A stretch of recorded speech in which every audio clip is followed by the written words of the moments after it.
আকাশবাণী খবর পড়ছি দেবব্রত মণ্ডল। প্রথমে বিশেষ বিশেষ খবর। দেশ বিদেশে আজ বিপুল উৎসাহ উদ্দীপনার মধ্য দিয়ে একাদশ আন্তর্জাতিক যোগ দিবস পালিত হচ্ছে।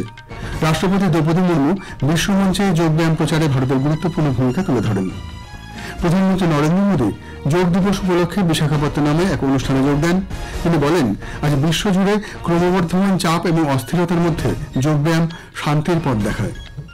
অসামরিক বিমান চলাচল মহানির্দেশালয় ডিজিসিএ এয়ার ইন্ডিয়াকে ক্রু শেডিউলিং ও রোস্টারিং সম্পর্কিত সমস্ত ভূমিকা এবং দায়িত্ব থেকে অবিলম্বে 3 জন কর্মকর্তাকে অপসারণের নির্দেশ দিয়েছে। ভারত অপারেশন সিন্ধুর অধীনে ইরানে আটকে পড়া ভারতীয় নাগরিকদের সঙ্গে নেপাল এবং শ্রীলঙ্কার নাগরিকদের সরিয়ে নেওয়ার প্রচেষ্টা শুরু করেছে। ইংল্যান্ডের হেডিংলেন লিডসে অ্যান্ডারসন তেন্ডুলকার ট্রফির প্রথম টেস্ট ম্যাচে ভারত প্রথম ইনিংসে ইংল্যান্ডের বিরুদ্ধে 6 উইকেট হারিয়ে 471 রান করেছে। আসছি বিস্তারিত খবরে। আন্তর্জাতিক যোগ দিবস সারা দেশে উৎসাহ উদ্দীপনার সঙ্গে পালিত হচ্ছে। কিছু মানুষ ভাবেন যোগ করতে গেলে শারীরিক নমনীয়তা দরকার, কিন্তু আসলে নমনীয়তা তো দরকার ভাবনার, তাই না? বয়স যেমনই হোক বা চয়েস, 8 হোক বা 80, হুইল চেয়ার হোক বা ওয়ার্ক ফ্রম হোম, যোগ সবার অধিকার। योग जीवन से जब जुड़ता है, एक सहज क्रिया बन जाता है, तो वो प्रतिपल उसका बेनिफिट देता रहता है। আসুন 21শে জুন আমরা সবাই আন্তর্জাতিক যোগ দিবসে অংশগ্রহণ করি, যোগ করি, শরীর গড়ি। প্রধানমন্ত্রী নরেন্দ্র মোদী এই উপলক্ষে বিশাখাপত্তনমে এক অনুষ্ঠানে যোগ দেন। তিনি বলেন, দেশের চিকিৎসা ও গবেষণার প্রতিষ্ঠানগুলিতে যোগব্যায়ামের ক্ষেত্রে প্রমাণভিত্তিক থেরাপিকেও উৎসাহিত করা হচ্ছে। দিল্লির এইমসের গবেষণায় দেখা গেছে, হৃদরোগ ও স্নায়বিক রোগের চিকিৎসায় এবং মহিলাদের স্বাস্থ্য ও মানসিক সুস্থতায় যোগব্যায়াম গুরুত্বপূর্ণ ভূমিকা পালন করে। दिल्ली के एम्स ने भी बहुत अच्छा काम करके दिखाया है। एम्स की रिसर्च में सामने आया है कि योग की कार्डियक और न्यूरोलॉजी डिसऑर्डर्स के उपचार और विमेन हेल्थ और मेंटल वेलबीइंग में अहम भूमिका है। साथियों, नेशनल आयुष मिशन के जरिए भी योग और वेलनेस के मंत्र को आगे बढ़ाया जा रहा है। রাষ্ট্রপতি দ্রৌপদী মুর্মু আজ দেরাদুনের পুলিশ লাইনে আয়োজিত যোগ শিবিরে অংশ নেন। আন্তর্জাতিক মঞ্চে যোগব্যায়ামকে জনপ্রিয় করে তুলতে প্রয়োজনীয় প্রচারে ভারতের গুরুত্বপূর্ণ ভূমিকা তুলে ধরে রাষ্ট্রপতি বলেন, সারা বিশ্ব এখন যোগব্যায়ামের প্রতি আরও বেশি আগ্রহী হয়ে উঠেছে। योग पूरी मानवता की साझा धरोहर बन चुका है। ये भारत की सॉफ्ट पावर का एक अत्यंत महत्वपूर्ण उदाहरण है। भारत की पहल पर योग के प्रति विश्व समुदाय का सम्मान बढ़ा है और दुनिया भर के लोग इससे लाभान्वित हो रही हैं। মধ্যপ্রদেশে আজ রাজ্য জুড়ে একাদশ আন্তর্জাতিক যোগ দিবস উৎসাহের সাথে পালিত হয়েছে। ভোপালের অটল পথে রাজ্য স্তরের যোগ অনুশীলন অধিবেশন অনুষ্ঠিত হয়। লাদাখে কার্গিলে বিপুল উৎসাহের সঙ্গে পালিত হয়েছে আন্তর্জাতিক যোগ দিবস। গোয়ার মুখ্যমন্ত্রী ডক্টর প্রমোদ সাওয়ান্ত তালিগাঁওয়ের শ্যামাপ্রসাদ মুখার্জি স্টেডিয়ামে যোগ দিবসের অনুষ্ঠানে নেতৃত্ব দেন। মহারাষ্ট্রে আন্তর্জাতিক যোগ দিবস উদযাপনের জন্য আজ একাধিক অনুষ্ঠানের আয়োজন করা হয়। সরকারি প্রতিষ্ঠান ছাড়াও সাধারণ মানুষ বিপুলভাবে এই অনুষ্ঠানগুলিতে অংশগ্রহণ করেন। জম্মু ও কাশ্মীর অঞ্চলের 10টি জেলায় লক্ষ লক্ষ মানুষ যোগ উৎসবে যোগদান করেন। আজ ভোরে শ্রীনগরের বিখ্যাত ডাল লেকের তীরে একটি অনুষ্ঠানের আয়োজন করা হয়।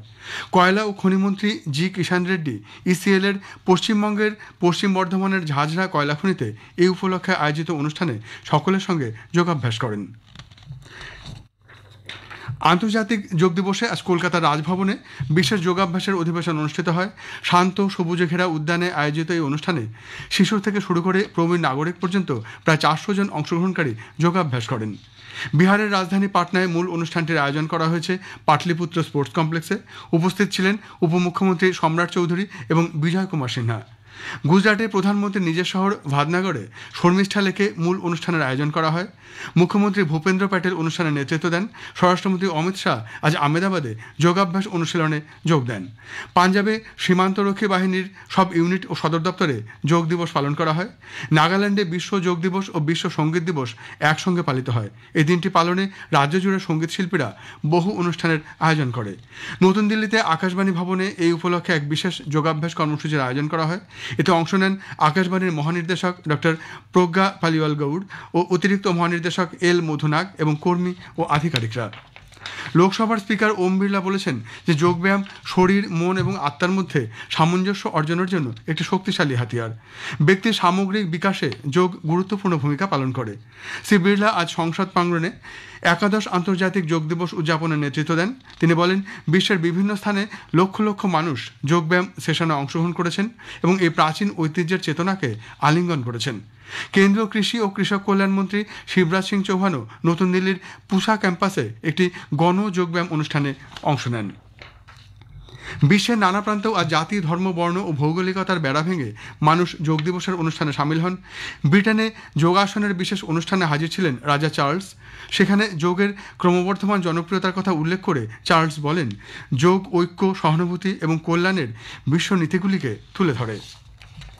রিয়াদের ভারতীয় দূতাবাস আজ প্রিন্স ফয়সাল বিন ফাহাদ স্পোর্টস সিটি স্টেডিয়ামে অসাধারণ উৎসাহের সঙ্গে একাদশ আন্তর্জাতিক যোগ দিবস উদযাপন করে। এখানে 500 জনেরও বেশি যোগপ্রেমী অংশগ্রহণ করেন। এই অনুষ্ঠানে ব্যক্তিগত সুস্থতা এবং বিশ্বব্যাপী সম্প্রীতির প্রচারের উপর জোর দেওয়া হয়। আবুধাবিতেও ভারতীয় দূতাবাস আজ আবুধাবি জাতীয় প্রদর্শনী কেন্দ্রে একাদশ আন্তর্জাতিক যোগ দিবস উদযাপন করে। ভারতীয় টেনিস তারকা সানিয়া মির্জা এবং সংযুক্ত আরব আমিরশাহীর ভারতীয় রাষ্ট্রদূত সঞ্জয় সুধীর এই অনুষ্ঠানে অংশ নেন। প্রধানমন্ত্রী নরেন্দ্র মোদী এ মাসের 29 তারিখ আকাশবাণীতে মন কি বাত অনুষ্ঠানে তার চিন্তাভাবনা দেশ বিদেশের মানুষের সঙ্গে ভাগ করে নেবেন। এটি হবে মন কি বাতের 123তম পর্ব। বেলা 11টা থেকে আকাশবাণী এবং দূরদর্শনের সবকটি চ্যানেল এবং আকাশবাণীর news on AIR website, mobile app, প্রধানমন্ত্রীর দপ্তর ও তথ্য সম্প্রচার মন্ত্রকের ওয়েবসাইট ও ইউটিউব চ্যানেলেও মন কি বাত সম্প্রচারিত হবে। খবর শুনছেন আকাশবাণী থেকে। অসামরিক বিমান চলাচল মহানির্দেশালয় ডিজিসিএ এয়ার ইন্ডিয়াকে ক্রু শিডিউলিং ও রোস্টারিং সম্পর্কিত সমস্ত ভূমিকা এবং দায়িত্ব থেকে অবিলম্বে 3 জন কর্মকর্তাকে অপসারণের নির্দেশ দিয়েছে। একই সঙ্গে এই কর্মকর্তাদের বিরুদ্ধে বিলম্ব না করে অভ্যন্তরীণ শাস্তিমূলক ব্যবস্থা শুরু করার এবং 10 দিনের মধ্যে এ ব্যাপারে রিপোর্ট পেশ করার জন্য এয়ার ইন্ডিয়াকে নির্দেশ দেওয়া হয়েছে। এক বিবৃতিতে ডিজিসিএ জানিয়েছে যে এই কর্মকর্তারাই অপারেশনাল ত্রুটির জন্য দায়ী। এই কর্মকর্তারা অনুমোদিত এবং অসম্মতিপূর্ণ ক্রু পেয়ারিংস, বাধ্যতামূলক লাইসেন্সিং লঙ্ঘন এবং প্রোটোকল ও তদারকিতে পদ্ধতিগত ব্যর্থতার মতো ত্রুটির সাথে জড়িত ছিলেন। আঞ্চলিক সংহতির একটি উল্লেখযোগ্য নিদর্শন হিসেবে ভারত অপারেশন সিন্ধুর অধীনে ইরানে আটকে পড়া নেপাল এবং শ্রীলঙ্কার নাগরিকদের অন্তর্ভুক্ত করে তাদের সরিয়ে নেওয়ার প্রচেষ্টা শুরু করেছে। উত্তরাখণ্ডে ত্রিস্তরীয় পঞ্চায়েত নির্বাচন আগামী মাসের 10 তারিখে অনুষ্ঠিত হবে। রাজ্য নির্বাচন কমিশনার সুশীল কুমার জানিয়েছেন, চলতি মাসের 25 তারিখ থেকে উক্ত নির্বাচনের মনোনয়ন জমা দেওয়ার কাজ শুরু হবে। 28শে জুন মনোনয়ন জমা নেওয়ার শেষ তারিখ। বিহার সরকার সামাজিক নিরাপত্তা পেনশন প্রকল্পের আওতায় প্রবীণ নাগরিক, বিধবা এবং প্রতিবন্ধীদের পেনশন মাসে 700 টাকা বৃদ্ধির সিদ্ধান্ত নিয়েছে। মুখ্যমন্ত্রী নীতিশ কুমার বলেছেন যে আগামী মাস থেকে সুবিধাভোগীরা 1100 টাকা বর্ধিত পেনশন পাবেন। প্রতিরক্ষামন্ত্রী রাজনাথ সিং বলেছেন, অপারেশন সিন্দুর জঙ্গি ও তাদের মদতদাতাদের স্পষ্ট বার্তা দিয়েছে, ভারত আর কখনোই সন্ত্রাসবাদের শিকার হবে না। যথাযথ শক্তি দিয়ে এ ধরনের তৎপরতা প্রতিহত করবে।